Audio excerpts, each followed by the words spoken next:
Why is an elite recruiting head coach like Marcus Freeman and the Notre Dame Fighting Irish struggling with wide receiver recruiting? Locked On presents The Portal, the daily podcast covering college football recruiting and everything NIL. Part of the Locked On Podcast Network. Your team every day. Welcome on into The Portal, where you get your daily recruiting, NIL, and transfer portal news. I am your host, Brian Smith, longtime college football recruiting analyst, and thank you for stopping in today. Today's show is brought to you by TurboTax. Ready for stress-free taxes and the most money back guaranteed? Head over to TurboTax.com to get started. Notre Dame has been struggling mightily with wide receiver recruiting, despite going to the college football final against Ohio State last year. You would think, okay, Marcus Freeman is obviously an elite recruiter. You've got some young quarterbacks like Steve Angeli, Kenny Minchey, and CJ Carr. You've got a blossoming wide receiver room with several players back. I mean, what's the issue here? Jaden Greathouse, you got Jordan Faison, among others. You got a good tight end room. You got a good offensive line. What is it with Notre Dame recruiting and the wide receiver position? We're going to break it down, who they've missed on, some of the reasons why, and then what can be done to fix it. Back into this, there is a chance for Notre Dame. I predict a flip here later on in the recruiting process. We'll talk about that in about 5-10 minutes. But first off, who has Notre Dame missed on and why? First, Naeem Burroughs. That's a player they wanted. They recruited hard, but they never really had a great shot with him. It doesn't sound like. I know they made his final six, but he's out of Jacksonville, Florida. He goes to the Bowl School. It's a kid that I've had a chance to interview and be around. He was more likely to stay down south. Clemson and Florida were probably the two most likely. I thought he was going to pick Florida, but the visit to Clemson knocked it out of the park. The Tigers went out. Same deal. The Bullet School in Potomac, Maryland. Connor Salmin, a kid that Notre Dame thought they had a great shot at.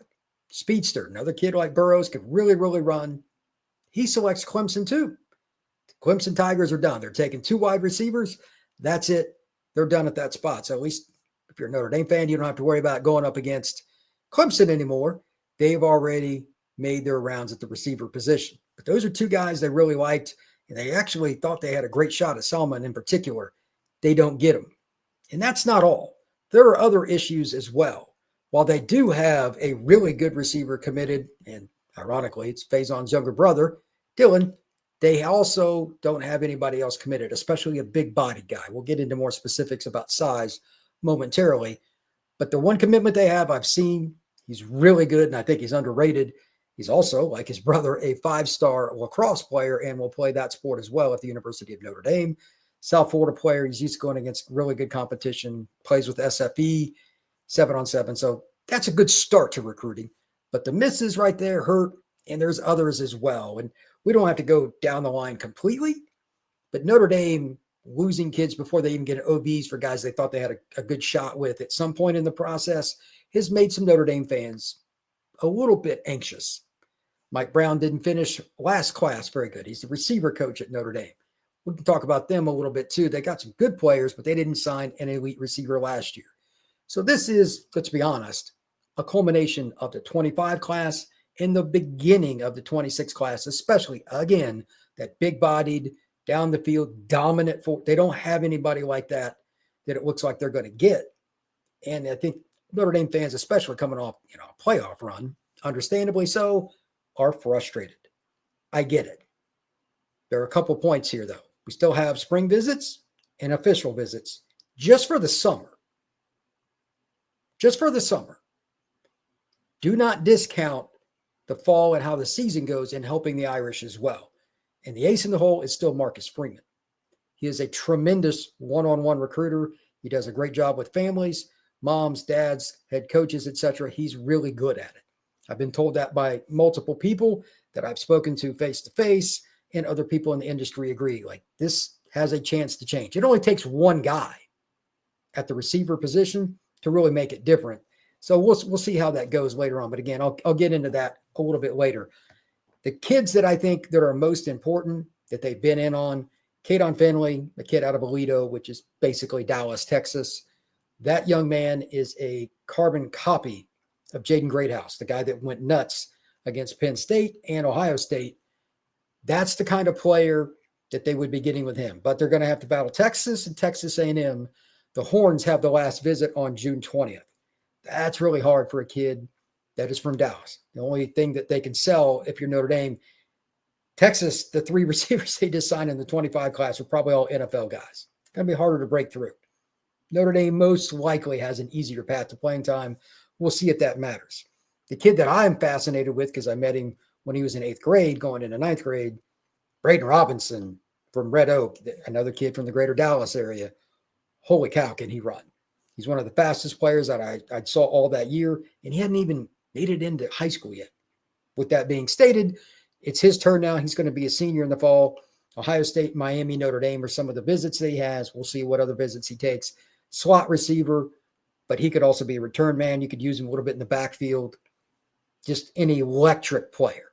That would help Notre Dame greatly. Again, though, the competition's pretty stiff. Miami and Ohio State. Anytime Ohio State's getting an OB from a receiver, I automatically move my chips all in. They just don't miss much on receiver. There's a few, but not many. I'll take my chances with Ohio State until otherwise proven. That's just maybe it's my blatant bias based on what they've done in the last 5 years, but that would concern me. Another kid that's very similar, and I've watched this film multiple times just because I like it a lot. Another guy that's probably going to play slot, but he plays bigger than he is, so maybe he moves outside some. Bubba Frazier plays in one of my favorite programs in the state of Georgia, Benedictine Military Academy.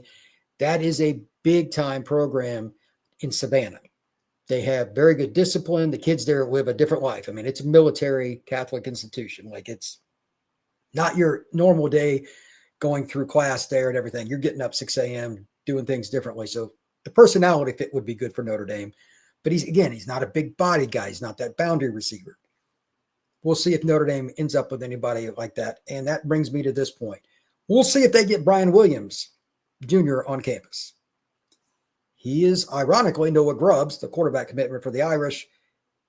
That's his teammate at Wake Mary High School, just north of Orlando. They're good friends. They play every day.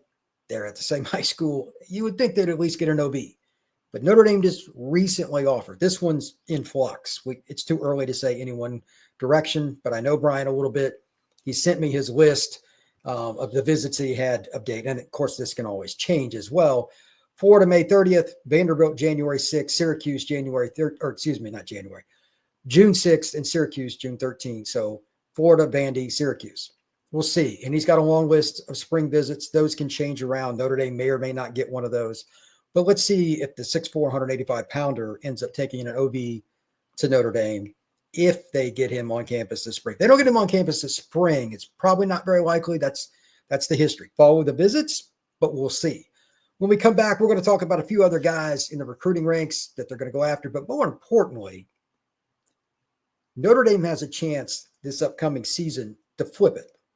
What I mean by this is very common in recruiting nowadays. Notre Dame needs a flip.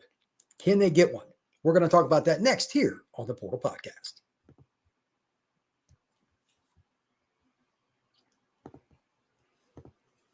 Looking to optimize your nutrition this year? Factor makes eating easy with chef-prepared, dietitian-approved meals that are fresh, never frozen, and ready to heat and eat in just 2 minutes. With 40 options and across 8 dietary preferences each week, you can customize your meals to fit your lifestyle.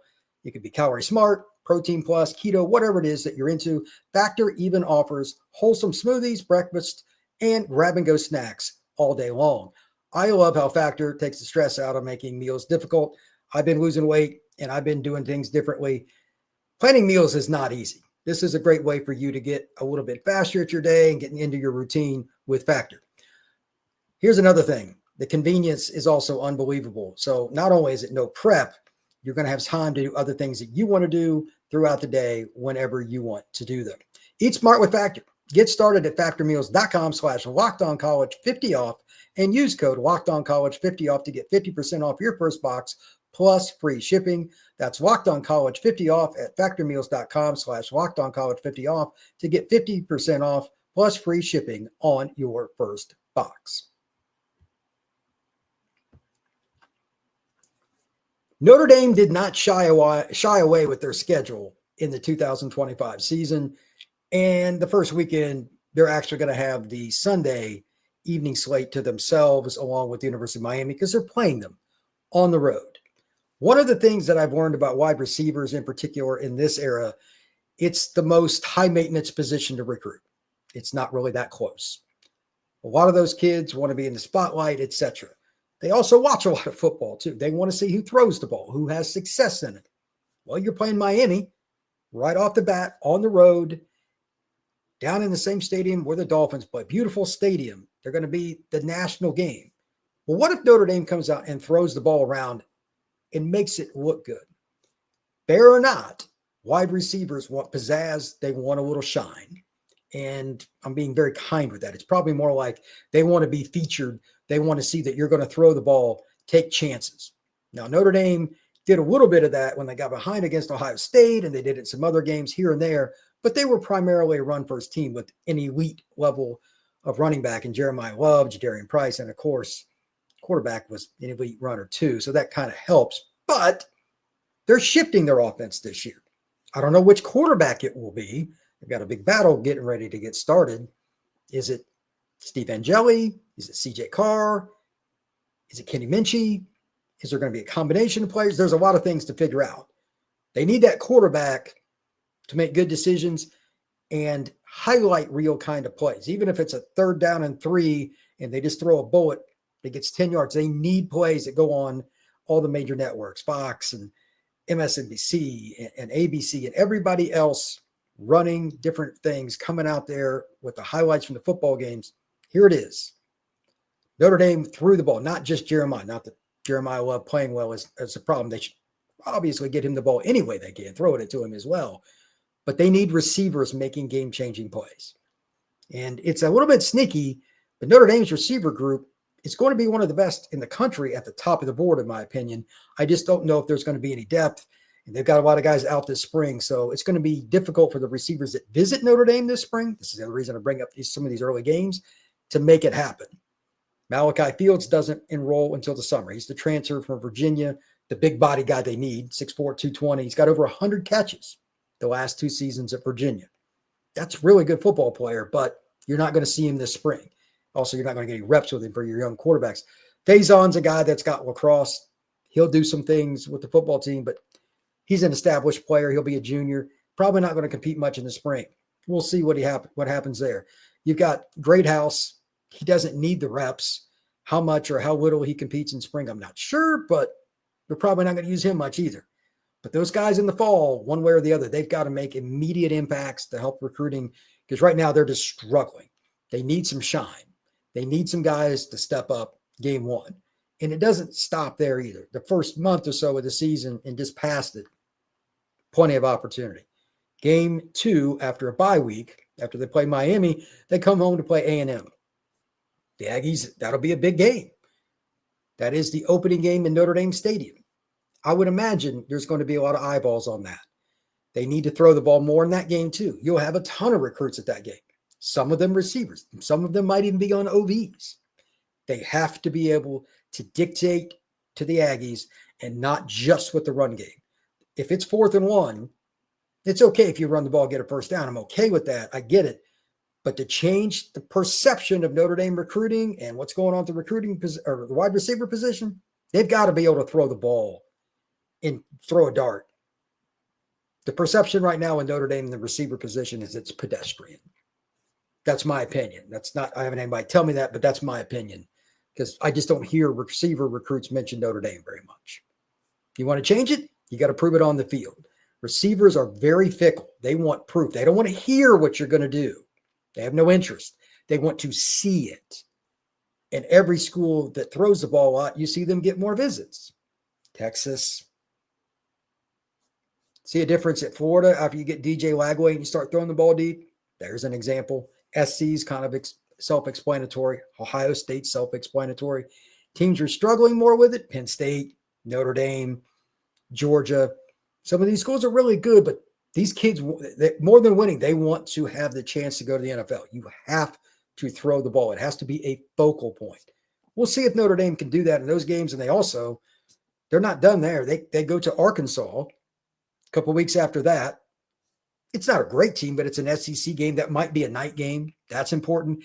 And then a few weeks later, there's some other reasons for this, but USC comes to Notre Dame. That game's going to have a few extra points with the whole Chad Bowden saga going on. I don't know what all was there, but there's some bad blood. He was at Notre Dame. Now he's at SC. I don't know what happened, but I have a feeling Notre Dame's going to throw the ball around a little bit more in that game and try to beat USC pretty bad. All of those games give them a chance. And the key at the end is the more important here. It's not who you get committed now, and this goes for any school, not just Notre Dame. If your school, even if you don't root for Notre Dame, you hate Notre Dame, whatever, this is a lesson. Recruiting is a marathon. It is not a sprint. My prediction is at least one kid that is committed elsewhere right now, or it's not even on the board for Notre Dame, will end up signing with Notre Dame. At least one. I've heard they just recently offered Denarius Gray. He's a receiver from South Florida. He goes to Chaminade Madonna, kid I know well. He's committed to Auburn. They recently offered him, is what I heard. I haven't even seen him post anything. He rarely posts on social media. But they're going to go after different guys. Marcus Freeman is a really good recruiter. And the history that they have at that school, it shouldn't be that hard to get at least one elite guy. Maybe it's somebody like Brian Williams who started to blow up that ends up being that boundary receiver, whatever. Maybe it's Denarius Gray. Maybe it's somebody else. But they're going to get somebody at wide receiver that right now is not even on the board. That is my prediction for today. And while I think Notre Dame receiver recruiting, they got to look at something. They got to change something. Problem with Mike Brown, if you want to throw that at, part of it's on Marcus, the entire offensive staff. Everybody is involved in taking some of the blame. There's no one individual. You recruit as an institution, Notre Dame again or otherwise, and you lose in recruiting as an institution and as a program. Right now, Notre Dame is struggling, but they got themselves in the mix with a lot of guys. I don't think they're going to get to where they need to be or even close until after the summer, which I'm sure makes a lot of Notre Dame fans very angry. But again, this is a marathon, not a sprint. Let's see if they can't flip somebody in the season because of how they throw it around, especially in my prediction, if CJ Carr ends up being the starting quarterback fairly early in the season. I don't know if he'll start game 1 against Miami. That's a whole other discussion point that I have no interest in going into. But right now, Notre Dame struggles at receiver, could change going into next year. So, we'll see how that goes. But my last point on this, just to help, it would be really good for Notre Dame if Logan Sadate, Cam Williams, maybe Mikey Gilbert, one of the freshmen they had last year, or another young player, step forward. Sure, you want the guys like Faison to have a big year. That's good. You got to have as many of those kind of situations as you can. But it's one thing for them when you start playing younger players and they get reps, because that's what Ohio State did. A lot of the schools that recruit really well at receiver, they play freshmen. I'm telling you, fair or not, receiver recruits, they are very fickle. If you're just playing juniors and seniors, you can say, oh, you got playing time available. They want to see that. It would be interesting if one of those guys, maybe it's Cam Williams, I don't know which one, breaks through for Notre Dame and plays a lot. That would also help them. Thank you once again for making the Portal Podcast your first listen each and every day. Truly appreciate you stopping in to learn about what's going on in the world of recruiting, NIL, and the transfer portal. I will see you again soon. Take care.